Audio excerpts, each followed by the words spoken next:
Bapak Ibu hadirin yang saya hormati, dari jumlah bulan yang 12 itu Allah jelaskan minha arba'atun hurum. Ada 4 bulan yang disebut bulan yang dihormati, bulan yang disucikan, bulan yang diharamkan. 4, 3 bergandengan, 1 agak terpisah. Yang bergandengan itu Rajab, Sya'ban, Ramadan. Yang agak terpisah itu Muharram. Ini 4 bulan yang dihormati, disebut Ashhurul Hurum. Saudara-saudara, Muharram ini salah satu dari 4 bulan yang istimewa. Kenapa? Banyak peristiwa besar yang terjadi di bulan Muharram. Hampir semua nabi dan rasul berkaitan dengan Muharram ini. Hampir semua nabi dan rasul. Kita akan kutip beberapa saja dalam konteks kekinian. Pertama, Allah menerima taubatnya Nabi Adam pada hari ke-10 bulan Muharram. Adam itu bapak moyang kita. Dosanya 1, makan buah khuldi, dikeluarkan dari surga. Kita dosanya banyak, kepengen masuk, enggak nyambung. Hai Adam, dari tidak ada kamu saya adakan. Saya perintahkan tinggal di surga. Merasa sepi sendirian, saya ciptakan Siti Hawa supaya kamu tenang. Kamu boleh nikmati semuanya. Ini boleh, itu boleh, ini boleh, itu boleh. Makan, makanlah yang kau mau. Minum, minumlah yang kau suka. Pakai, pakailah yang kau senang. Satu yang saya minta, jangan dekati pohon khuldi. Itu kau tidak sanggup, keluar. Diusir dari surga. Sujud Nabi Adam. Kata riwayat 40 tahun sujud membaca Rabbana zalamna anfusana wa illam taghfir lana wa tarhamna lanakunanna minal. Itu namanya istighfarnya Nabi Adam. Istighfar itu kan mengucapkan astagfirullah, basmalah, membaca bismillah. Jangan kayak teman saya disuruh banyak-banyak baca istighfar, benar-benar dia baca istighfar, istighfar, istighfar. Bukan itu maksudnya. Nah, maka salah satu amalan yang sangat dianjurkan di bulan Muharram ini memperbanyak istighfar. Tidak ada orangnya yang tidak, ayo jujur, ini yang kumpul di sini semua, ada nggak yang nggak punya dosa? Yang merasa nggak punya dosa, ayo ke depan. Ada? Tidak ada. Setiap kita, entah kecil entah besar, sengaja, terlupa, pasti mempunyai yang namanya khilaf dan salah. Dan Allah Tuhan kita bukan Tuhan pendendam. Allah Tuhan kita Tuhan yang ramah dan rahmah. Manusia, dosamu banyak, tapi ampunanku lebih banyak. Salahmu besar, rahmatku jauh lebih besar. Kau sujud di hadapanku, aku bangga melihatnya. Kau menangis di hadapanku, aku senyum melihatmu. Kau berjalan menujuku, aku berlari menyambutmu. Karena itu amalan yang sangat dianjurkan di bulan Muharram ini memperbanyak istighfar. Itu kalau istighfarnya Nabi Adam. Ada istighfarnya Nabi Yunus. Ibu kenal Nabi Yunus? Di mana kenalannya? So tahu. Nabi Yunus itu ketika berdakwah kepada kaumnya yang bandel, memberikan peringatan mau beriman akan turun azab. Kapan Yunus? Akan. Kenapa mesti akan? Sekarang aja kalau mau saya tungguin. Kurang ajar betul ini umat. Akhirnya Nabi Nuh menghindar dengan perhitungan, kalau azab tidak turun saya sudah jauh. Meragukan janji Tuhan. Lalu naik kapal, dinaiki oleh Yunus, kapal mogok. Dicari siapa biang keroknya ini. Diundi, ternyata Yunus. Sampai 3 kali diundi. dibuanglah Yunus ke dasar laut, ditelan oleh ikan nun atas perintah Allah. Telan itu Yunus, jangan pakai dikunyah, rusak urusan. Telan saja, simpan di perutmu. Dibawa oleh ikan nun ke dasar lautan. Itu yang oleh Quran dikatakan bertemulah 3 macam kegelapan. Zulumatun salas, gelapnya tengah malam, gelapnya di dasar laut, gelapnya di dalam perut ikan. Itu namanya petang, embahnya gelap. Di perut ikan itulah Nabi Nuh sadar akan kesalahannya, meragukan janji Allah. Ia sujud di dalam perut ikan itu, membaca la ilaha illa anta subhanaka inni kuntu. Itu istighfarnya Nabi Yunus. Dibacakan istighfar begitu, ikan sakit perut, Pak. Di dasar laut kemana mau cari apotek? Dia naik ke permukaan, memuntahkan isi perutnya. Nabi Yunus keluar dengan selamat. Itu pun terjadi pada hari ke-10 bulan Muharram. Istighfar intinya itu. Itu amalan utama bulan Muharram, memperbanyak istighfar.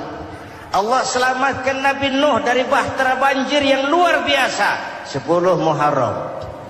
Allah selamatkan Nabi Ibrahim dari pembakaran Raja Namrus 10 Muharram. Setelah Nabi Ibrahim itu menghancurkan berhala-berhala, Abrahat pulang mau ibadah, lihat Tuhannya berantakan, marah besar. Siapa yang menghancurkan Tuhan-Tuhan kita ini? Ada yang lapor, kami lihat Ibrahim. Tangkap. Belum ada bukti, tangkap dulu yang penting. Bukti belakangan. Tangkap. Dikerahkanlah aparat. Tangkap Nabi Ibrahim. Disidang langsung oleh Abrahat, oleh Namrus maksud saya. Ibrahim, kau yang menghancurkan berhala-berhala kami ini, Tuhan-Tuhan kami. Siapa bilang? Ada yang lapor. Saya dengar enggak semua berhala itu hancur. Ada yang paling besar, angkat tangan, saya lihat ada kampak di tangannya. Barangkali yang besar itu iseng tuh, yang kecil-kecil dikampakin. Tanya aja sama dia, kamu gila? Kenapa? Masa kami disuruh nanya berhala? Gak bisa jawab, apa disembah? Lebih gila mana? Tahu nggak bisa jawab kenapa disembah? Kurang ajar kamu Ibrahim. Dibakar. Ketika Ibrahim dilempar ke kobaran api yang menggunung, Allah perintah api, ya naru kuni bardan wa salaman ala Ibrahim. Hai api, dinginlah sampean. Api Madura waktu itu, Pak. Hai api, dinginlah sampean, selamatkan Ibrahim. Api tunduk kepada perintah Allah. Ibrahim masuk ke kobaran api, selembar rambut pun tidak terbakar. Kenapa? Apinya tunduk kepada perintah Allah. Kenapa? Karena Ibrahim orang yang takut kepada Allah. Api tunduk kepada perintah Allah.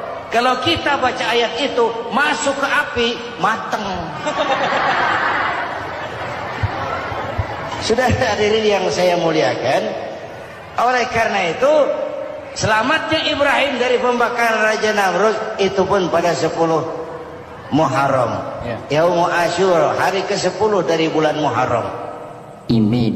Bapak Ibu hadirin hadirat yang saya cintai, sebagian kecil tentang Nabi Adam, Nabi Ibrahim dan Nabi Yunus, tapi saya belum menceritakan tentang Nabi Nuh tadi.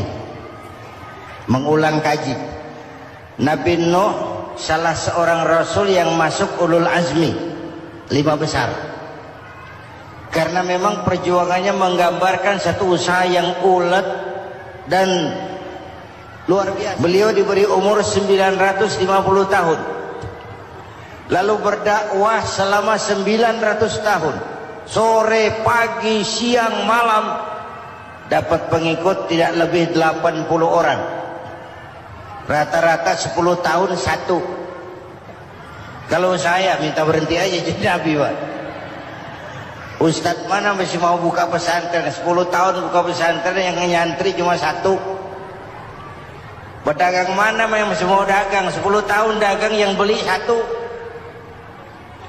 Pimpinan partai mana yang masih mau kampanye 10 tahun buka partai yang nyoblos 1? Bangkrut. Umatnya bandel, kurang ajar, durjana, bajingan, tengik. Umatnya Nabi Nuh ini kalau diceramahi telinganya ditutup dengan tangannya. Nabi Nuh akhirnya rekes, Tuhan siang malam saya berdakwah kepada umat ini, tiap kali saya sampaikan dakwahmu mereka tutup telinganya dengan tangannya, alergi dengar ceramah. Apa itu ceramah? Non profit. Saudara-saudara, jadi mau kamu gimana Nuh? Sudah Tuhan, habiskan saja orang kafir. Nanti kalau punya anak, anaknya pun kafir, moyangnya sikat habis. Biasanya kalau bapak kalong, anak kampret. Bapak nyolong, anak nyopet. Fotokopi gimana aslinya? Hampir habiskan saja. Itu mau kamu Nuh? Iya. Oke. Nanti aku turunkan banjir Nuh, buat kapal. Dengan apa saya harus buat kapal Nuh? Ya dengan kayu, kata Tuhan. Kayunya dari mana Tuhan? Ya dari pohon Nuh. Pohonnya belum ada Tuhan. Ya tanam dulu Nuh. Bikin kapal kayunya nanam pohon. Apa artinya? Perjuangan perlu kesabaran. Sukses itu ada prosesnya. Nggak bisa simsalabim abracadabra lalu kita mau sukses. Semua ada prosesnya. Walaupun kenyataannya begitu. Sukses banyak bapaknya, gagal itu yatim. Kalau kita sukses banyak yang ngakuin. Yang baru ketemu pakai manggil encing. Ketemu baru. Tapi sukses banyak bapaknya. Gagal yatim, gak ada yang mau ngakuin kalau kita gagal itu. Udah bikin kapal dengan kayu di tengah kampung, bikin kapal ini. Bayangkan di tengah kampung bikin kapal, orang kafir makin menjadi-jadi. Lihat Nuh, kenapa? Makin sarap. Bikin kapal di tengah kampung mau belayar kemana? Tuh lihat, kalau orang nggak tahu tujuan, mountain setengah jalan. Proses yang dinilai bukan finalnya. Ya kayak gitu kesimpulannya. Saya enaknya sendiri.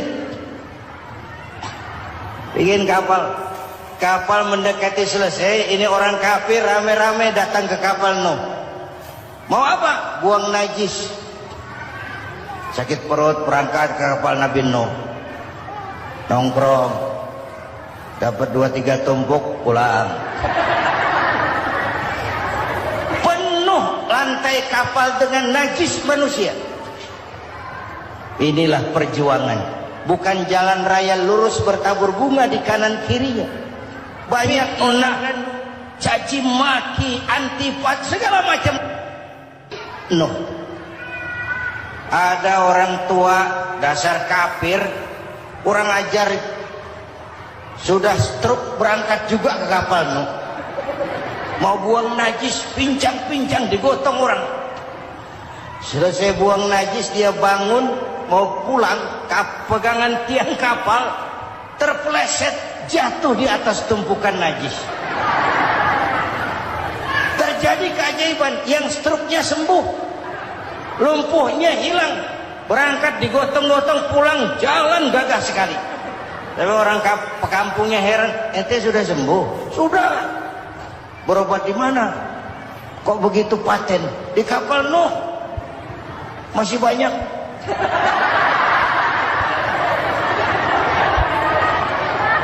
Yang berasa perlu obat bawa rantang. Ambil. Bersih lagi geladak kapal itu. Sudah selesai Nuh? Selesai. Oke, kau orang yang beriman bersamamu, binatang serba sepasang, naik Nabi Nuh, naik orang beriman sepasang. Ini cikal bakal penyelamatan manusia, Pak. Naiklah orang beriman, sudah naik semua. Nabi Nuh kontrol, Ini contoh buat kita. Kontrol. Sudah naik semua teman-teman? Sudah.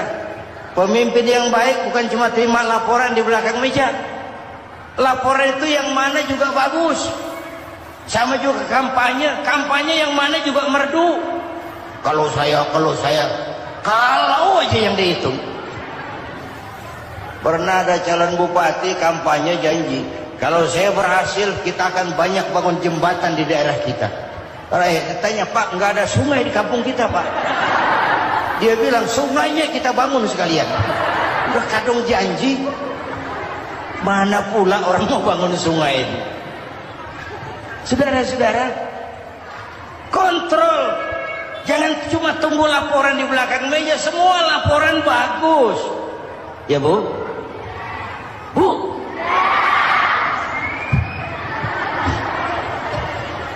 Nabi Nuh kontrol. Sudah naik semua? Sudah, Nuh. Pulan bin Pulan naik. Naik, Nuh. Paimin bin Tukijo naik. Kami lihat naik. Ada orang Jawa juga, Kiai. Sudah kontrol. Kanan anak saya ikut nggak naik kapal? Kami tidak lihat itu, Nuh. Kanan. Ini potret. Bapaknya aktif ke masjid, ibunya rajin ke majelis taklim, anaknya keleleran kemana-mana. Bukan di sini, di Prancis. Udah di sini insya Allah sama.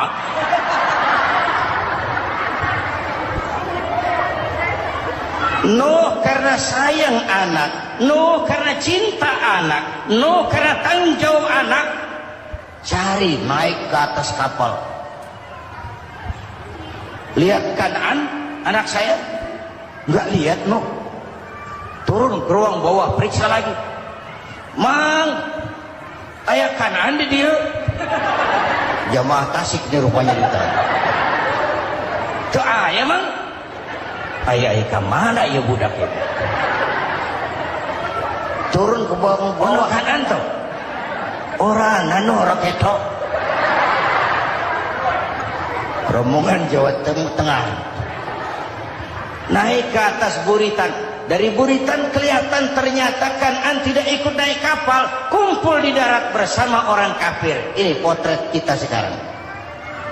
Kumpul sama orang kafir, hanyut anak-anak kita, ditelan budayanya orang kafir, ditelan tradisinya orang kafir, ditelan pergaulannya orang kafir. Nuh karena sayang anak dari atas manggil. Dalam Quran dijelaskan itu. Karena Nabi Nuh di atas, Kanaan di bawah, teriak, ya bunayyar kam ma'ana. Begitu dalam Quran di ayatnya.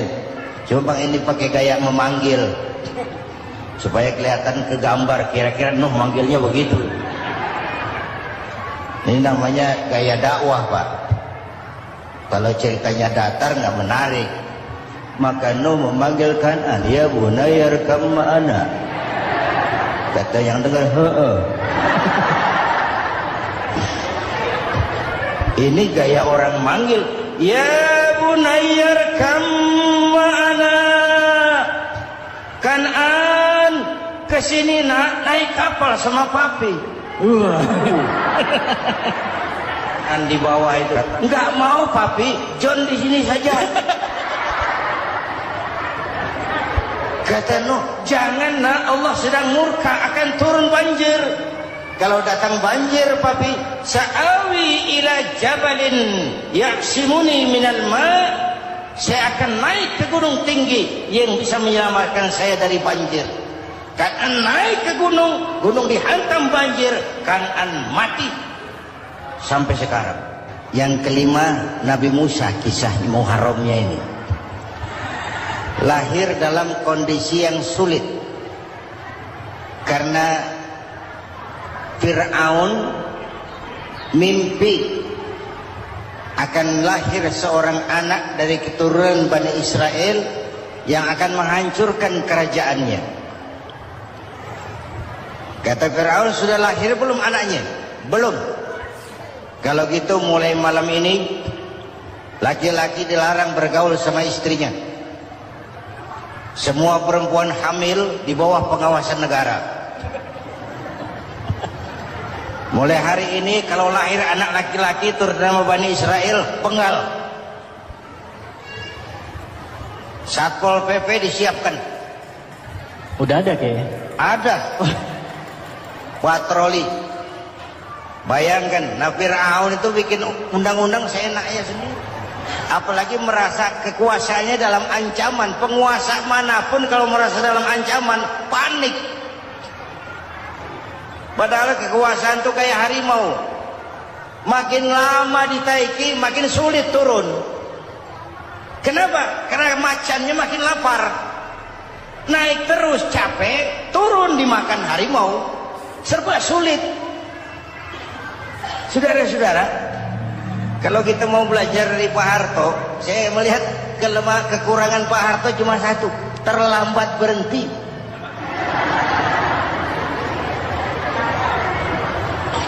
Terlambat berhenti. Di sekelilinginya banyak tukang-tukang jilat, tukang-tukang semir. Pak, kalau tidak ada Bapak kami bagaimana, Pak? Bapak Ibu hadirin yang saya hormati, tapi kehendak Allah terjadi. Lahirlah Musa. Bayinya dihanyutkan di sungai Nil. Bayi sudah menderita, dihanyutkan di sungai Nil. Dan akhirnya besar di lingkungan istana Fir'aun. Diriwayat oleh Ratu Aisyah, perempuan Fir'aun. Setelah mulai berjuang, terjadilah itu. Musa dan pengikutnya dikejar oleh Fir'aun. Sampai di tepi laut, Allah wahyukan Musa, lempar tongkatmu ke laut. Dalam kondisi darurat, mukjizat tiada jalan. Kondisi darurat. Kalau tidak, mukjizat itu maunya Allah, bukan maunya Nabi. Nabi nggak kuasa. Allah yang mau. Tapi hidup Nabi bukan mukjizat, manusiawi. Tidak mentang-mentang ada mukjizat tongkat, tiap sulit main tongkat.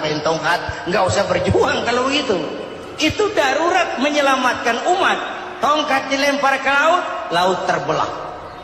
Laut terbelah. Itu secara visualnya bisa kita lihat dalam film The Ten Commandments. Udah nonton belum? Urusan nonton kalah sama Ustadz bagaimana sih? Ten Commandments, 10 firman Tuhan. Tekniknya bagus loh. Bagaimana laut terbelah?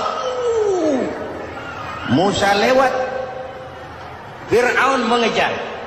Musa sampai di ujung sana, Fir'aun masih di sama tengah perjalanan. Laut nutup kembali. Laut menutup kembali, Fir'aun tenggelam. Cengap-cengap di lautan.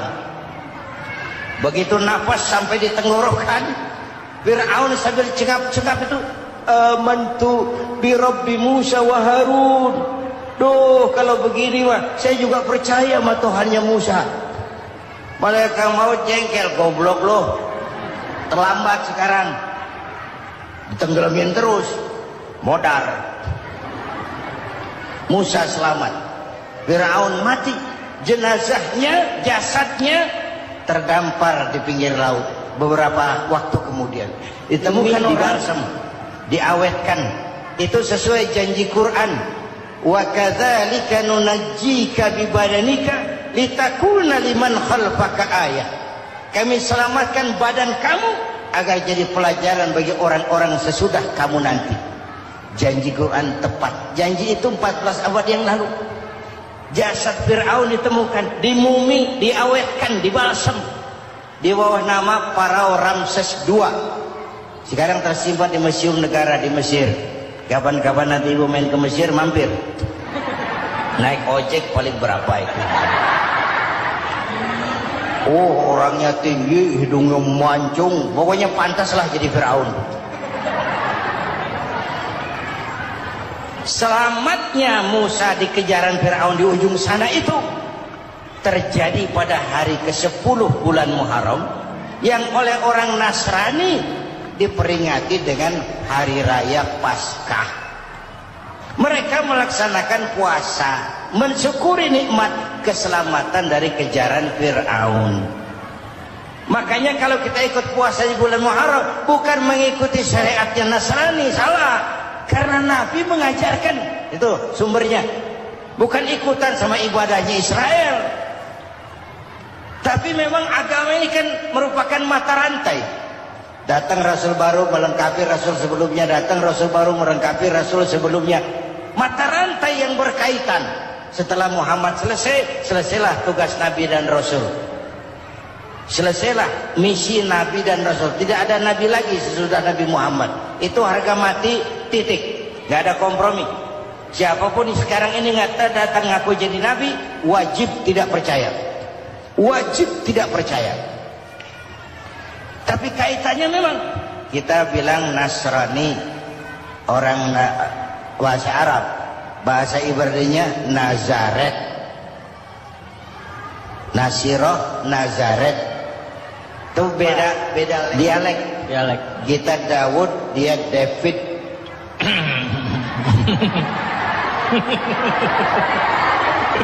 Ibrani. Kita Ali, dia Alek. Kita Sulaiman, dia Solomon. Kita Camat, dia Comot. Ini yang ngomong ini comot semua.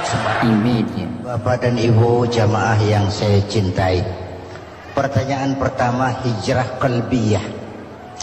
Ada hijrah badaniyah, hijrah fisik yang dilakukan Nabi dan sahabat dari Mekah ke Madinah. Itu hijrah badaniyah. Ada hijrah qalbiyah, hijrah hati. Dan ini yang kita perlukan sekarang.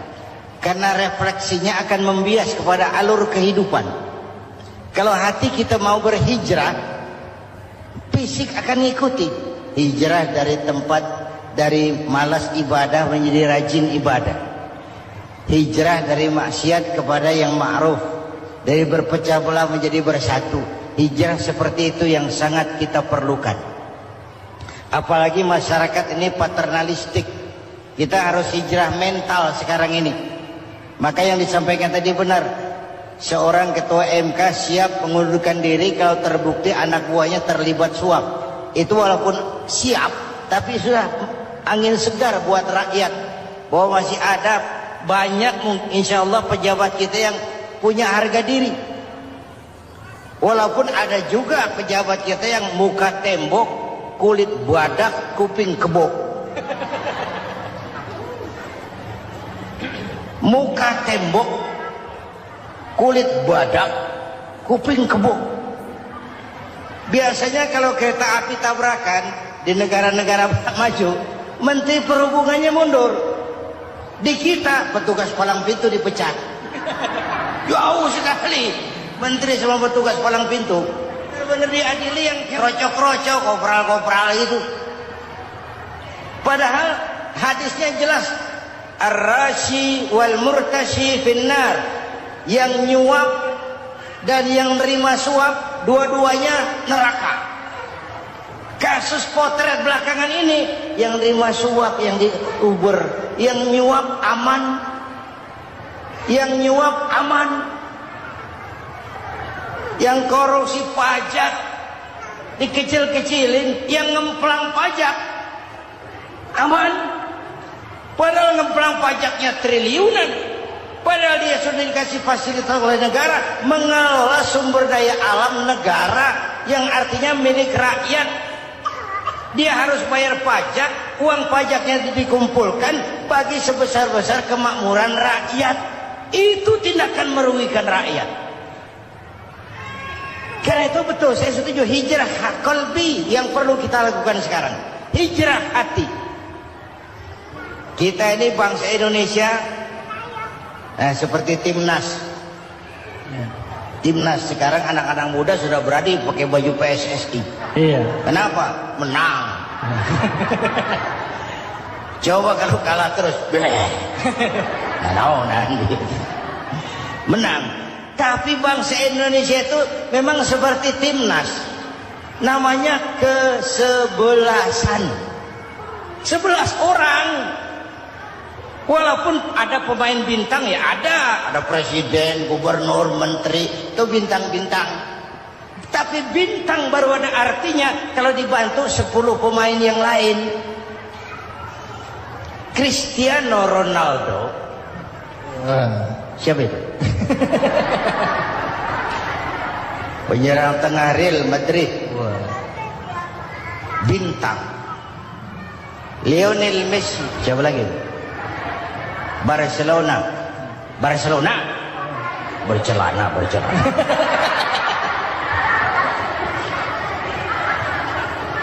Michael Rooney, bintang Manchester United. Ronaldo baru bintang, Messi baru bintang kalau ada 10 pemain yang lain. Bagaimanapun hebatnya Cristiano Ronaldo, kalau sendirian lawan satu kesebelasan babak belur. Itulah kita, bangsa Indonesia, kita satu kesebelasan.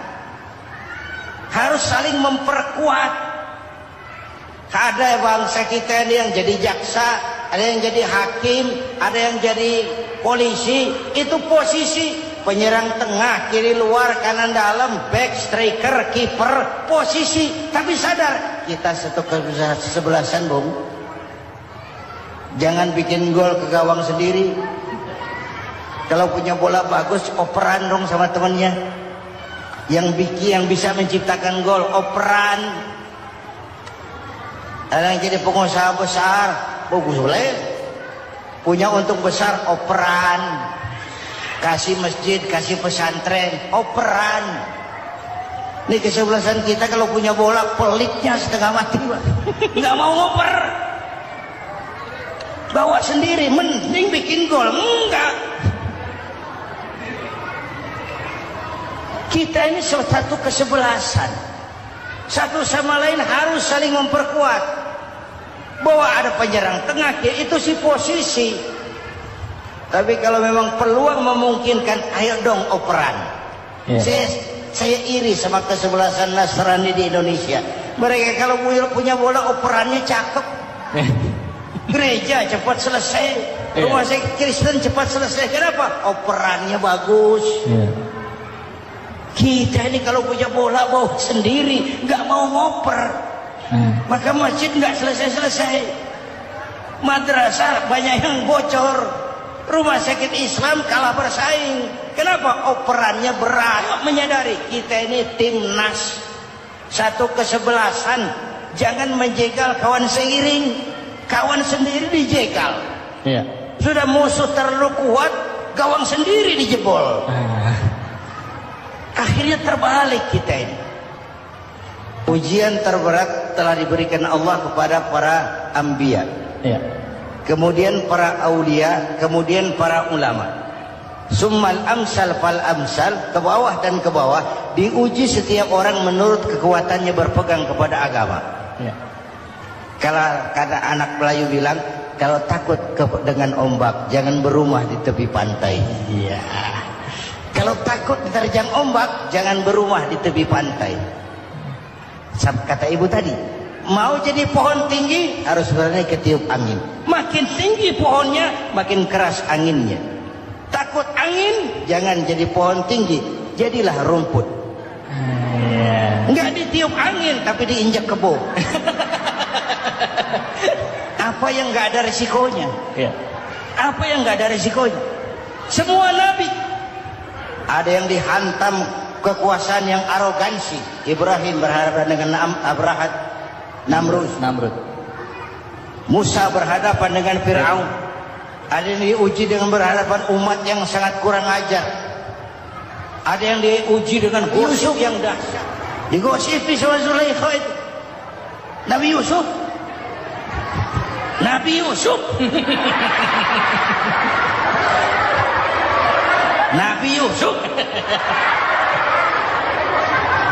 Yang namanya gosip itu kan menyebarkan keburukan orang.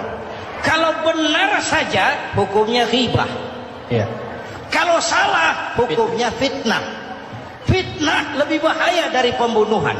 Benarnya ghibah, salahnya fitnah. Saudara hadirin yang saya hormati, jadi resiko itu biasa. Tidak ada yang tanpa resiko. Kalau takut ombak, jangan berumah di tepi pantai. Tinggal bagaimana kita menyikapinya. Kalau kita dewasa, ini bagian ibadah saya kurang. Mungkin karena diomongin orang, tambah pahala saya. Mungkin karena diomongin orang, tambah pahala saya. Maka saya ngadapi gosip sepatah pun saya nggak ngomong. Saya cicing wae cicing. Saya percaya masyarakat tuh punya filter. Amin. Saya percaya Tuhan tuh.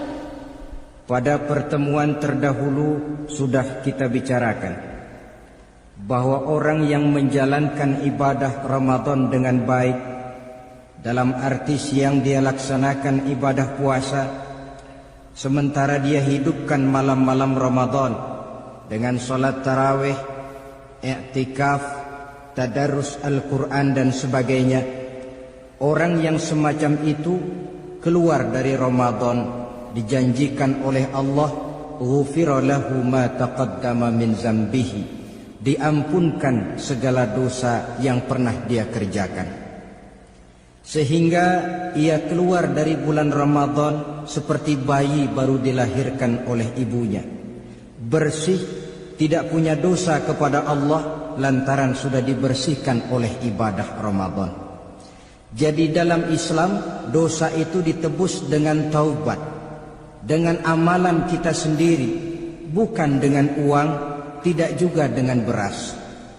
Saya percaya kalau dosa bisa ditebus dengan beras misalnya, barangkali Menteri Pertanian akan lebih dulu masuk surga.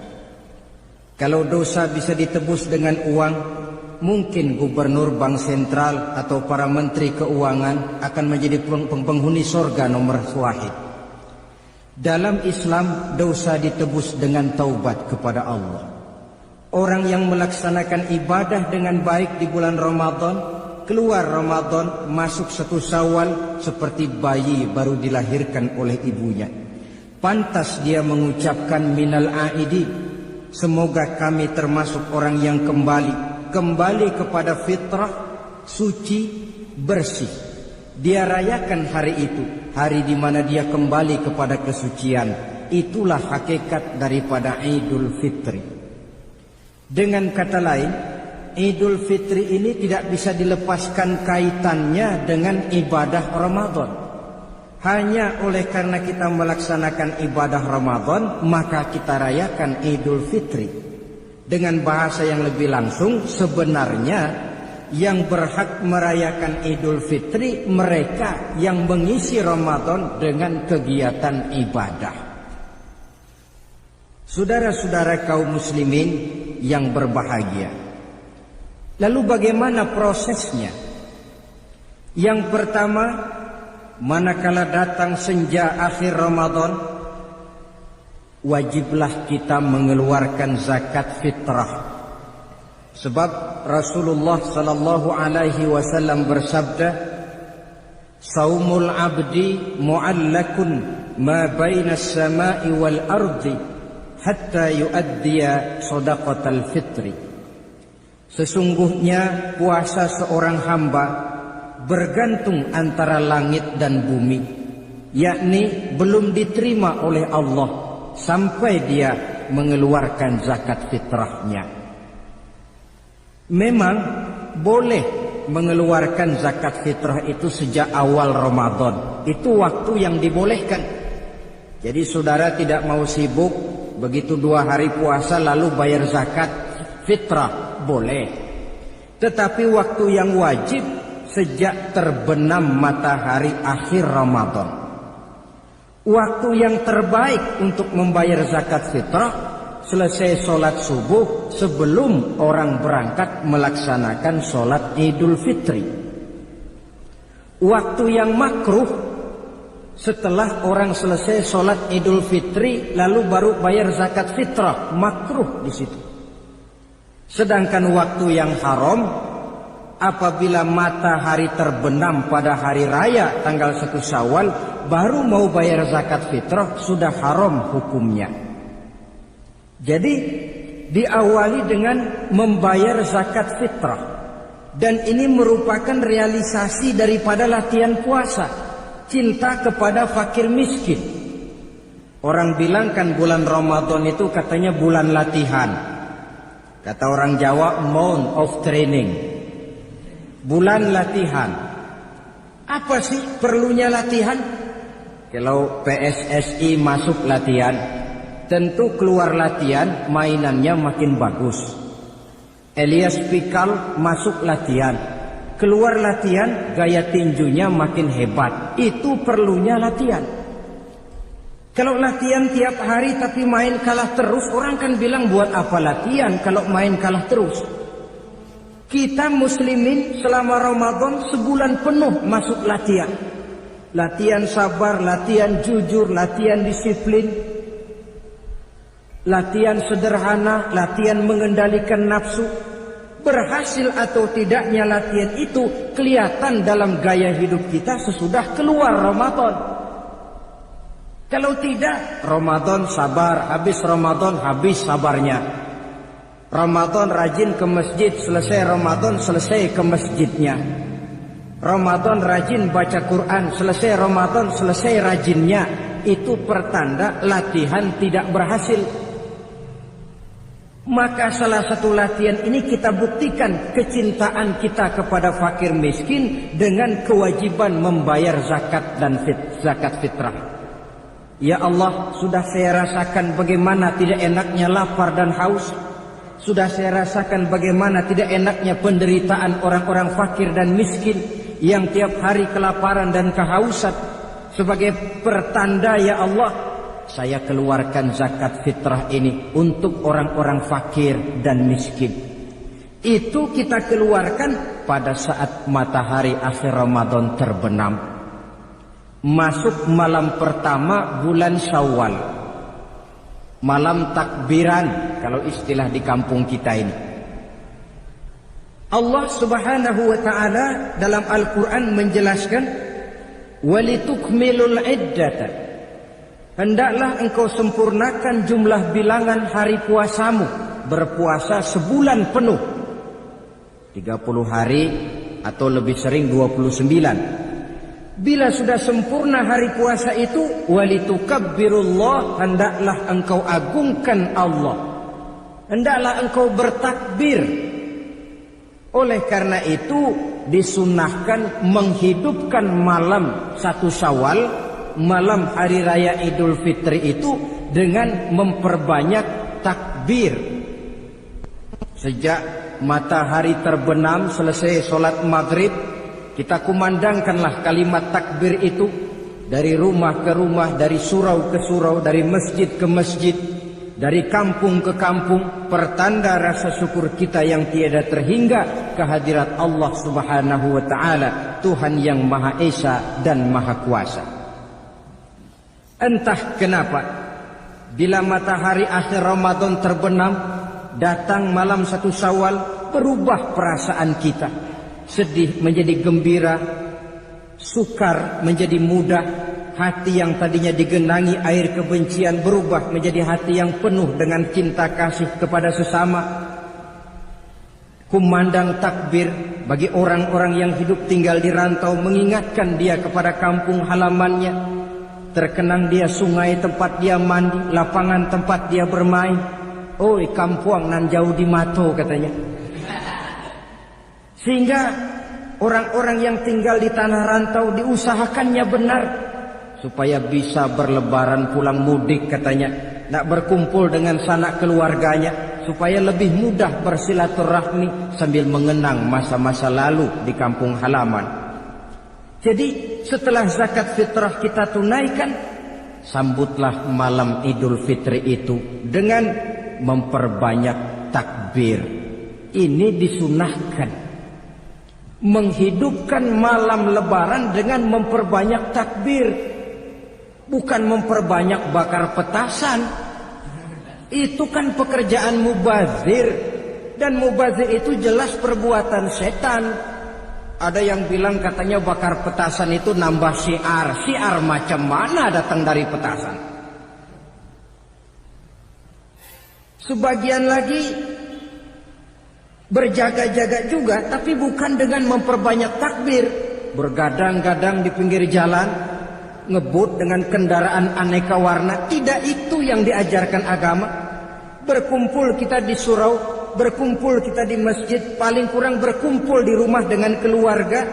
Ramai-ramailah kita bertakbir, memanjatkan puji dan syukur kepada Allah. Ya Allah, kalau tidak lantaran petunjuk-Mu, sulit rasanya melaksanakan perjuangan yang berat sebulan penuh ini. Melatih diri, membina takwa, mengharap ridho. Dengan lapar, melilit perut, dengan haus, mencekik kerongkongan. Bersyukur kami kepadamu ya Allah.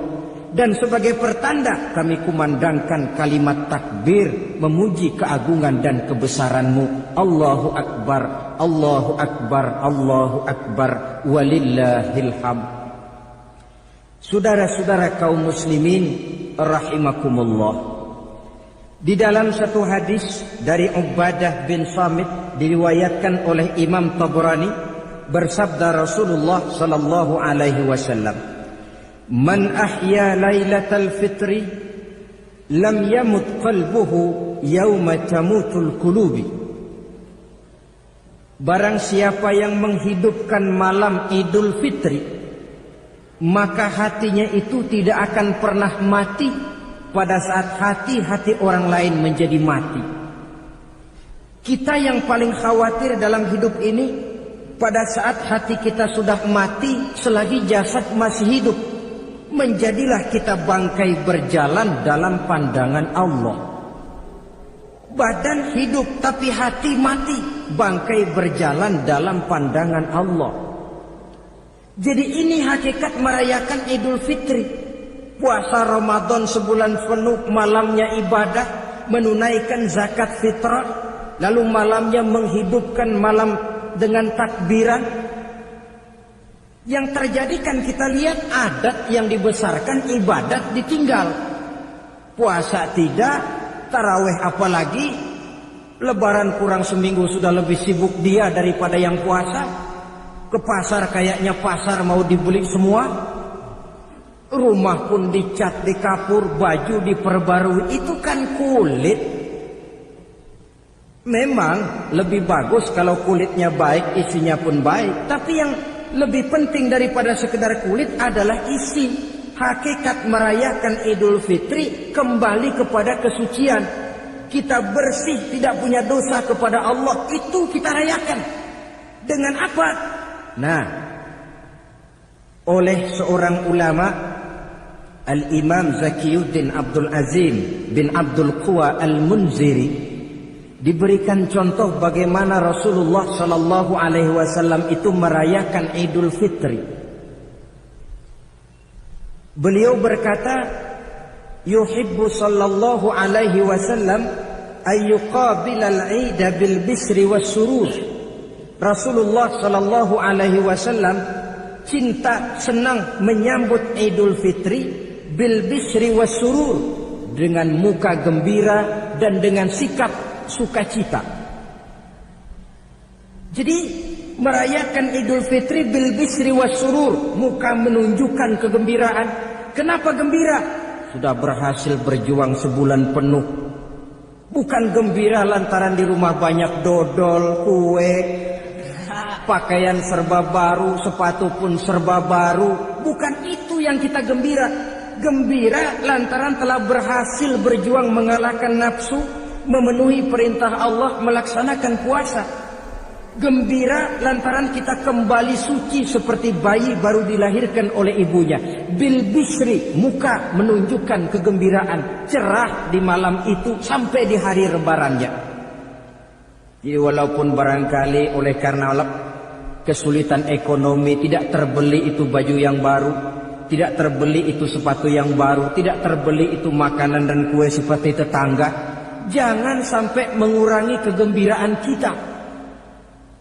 Tidak boleh menyambut lebaran itu dengan manyun. Tahu manyun? Mukanya sudah macam asam sama kukusan. Tidak ada menunjukkan sikap kegembiraan. Nabi menghadapi hari itu bil bisri was surur, dengan muka cerah dan dengan sikap gembira. Tapi gembira dalam arti tetap pada jalur kontrol. Lalu apa lagi? Wat-taubatu lillahi ta'ala, dengan tetap melaksanakan taubat kepada Allah. Wan nadam 'alal khataya, menyesal terhadap segala kesalahan yang pernah dikerjakan. Itu yang dilakukan baginda Nabi di hari raya. Wa masalihatil khusum, memperbaiki orang-orang yang bermusuhan. Wal akhzi binasiril mazlum, menolong orang-orang yang teraniaya. Wasillatil arham, melaksanakan silaturahmi. Wal ihsan ilal fuqara, berbuat kebaikan kepada kaum fakir miskin. Wa ziyaratil aqarib, menziarahi, mengunjungi kaum kerabat. Itu hakikat di dalam melaksanakan Idul Fitri. Jadi jangan terbalik, sudah merasa baju baru, ini kan lebaran, merdeka. Kalau kemarin Ramadan kita dikekang, tidak boleh begini, tidak boleh begitu, sekarang sudah keluar Ramadan, merdeka. Lalu dirayakannya Idul Fitri dengan bermabuk-mabukan, dengan judi, dengan perbuatan zina. Itu sama saja dengan baju baru habis dicuci sudah diceburin lagi ke dalam comberan. Ini kan ibarat baju masuk Ramadan dicuci sebersih-bersihnya, keluar Ramadan masuk Lebaran tetaplah berusaha menjaga kebersihan itu. Kalau ditinggalkan Ramadan merasa merdeka, melemparkan lagi diri ke lembah dosa, sama saja baju yang sudah putih bersih ditriska bagus-bagus, tapi lalu dilemparkan lagi ke dalam comberan. Na'udzubillah min zalik.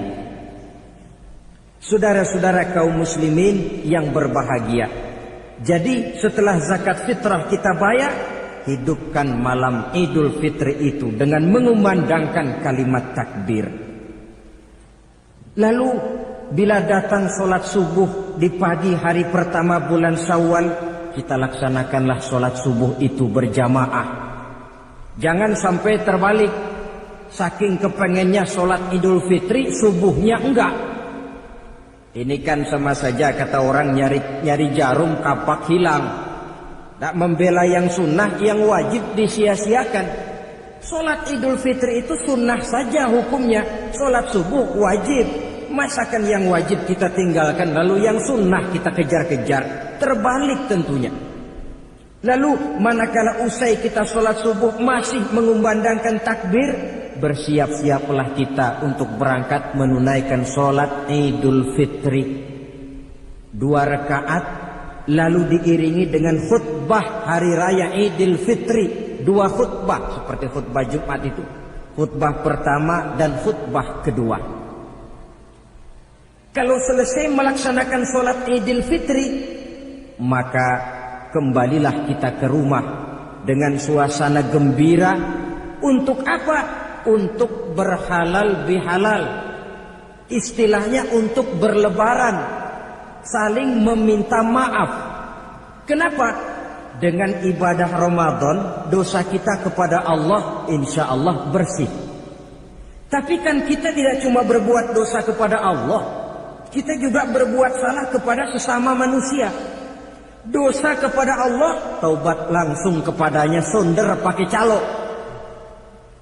Tidak bisa saudara bikin dosa kepada Allah, datang ke rumah saya, Pak inilah saya kasih uang, tolong mintakan taubat saya kepada Allah. Ya tidak bisa.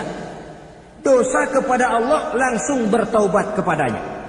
Tapi dosa kepada sesama manusia, Allah belum akan memberikan ampun kalau kita belum minta maaf kepada yang bersangkutan. Ini sulitnya. Kalau saudara dosa meninggalkan sholat, taubat kepada Allah. Tapi kalau dosa kepada sesama manusia, saudara mencuri sendal orang, cara taubatnya bagaimana? Pertama menyesal kenapa mencuri. Yang kedua berjanji tidak akan mencuri lagi. Yang ketiga meninggalkan perbuatan mencuri. Dan yang keempat sendal orang pulangin. Tidak bisa saudara mencuri sendal, Tuhan taubat, nggak lagi-lagi nyolong sendal, tapi sendal orang dibekap terus. Selamat sore menjelang malam. Oke, untuk cuaca hari ini sedikit hujan deras ya.